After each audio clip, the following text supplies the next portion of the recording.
when when you look at the data for the pillars of happiness, they tend to, everybody's got something slightly different.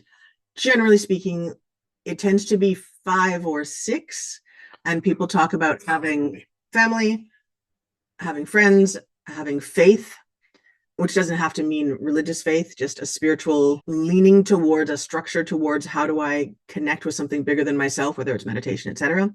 Having work in itself, but also work that feels purposeful and also purpose in itself.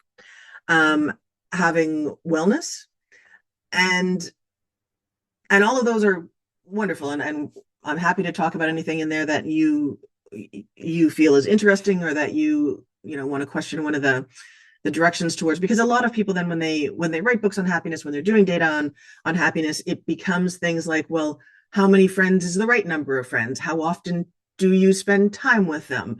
And they're trying to codify those things. They do know that people who do not have any friends that they can trust and have a deep conversation with are less happy on self-reported tests, on general overall mental and physical wellness. I read a really great sad article on Poe, who was a bit of a dark dude anyway. I mean, he had a still beating heart of a murdered person under a floorboard. He wasn't chipper at the best of times. No offense. Definitely a poet. Yeah, and he didn't have friends. Like, he famously didn't have friends. But he was lonely all the time. But he couldn't get past that point to having friends. He had one friend when he was 25 or 26. He married his 14 or 15-year-old cousin, which is concerning. And then she passed away. So that was it. That was his friend for his whole life.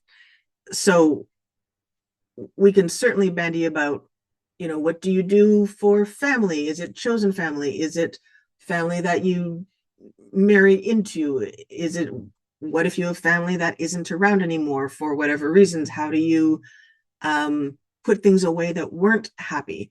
So anything that comes up around that, happy to chat about it.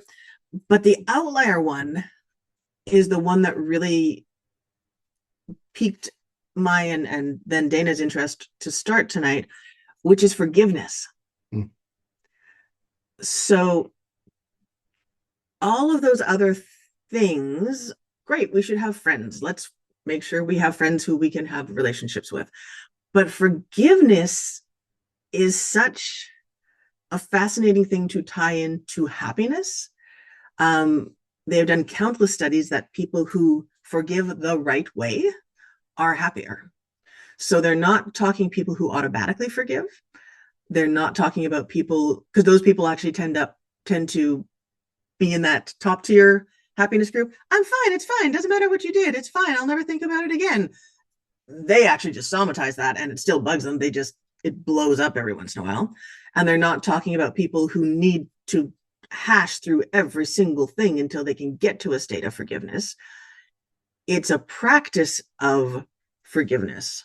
And again, where it really piqued my interest is forgiveness of self and forgiveness of past. So, of course, I have more to say, but so far, how does that sound?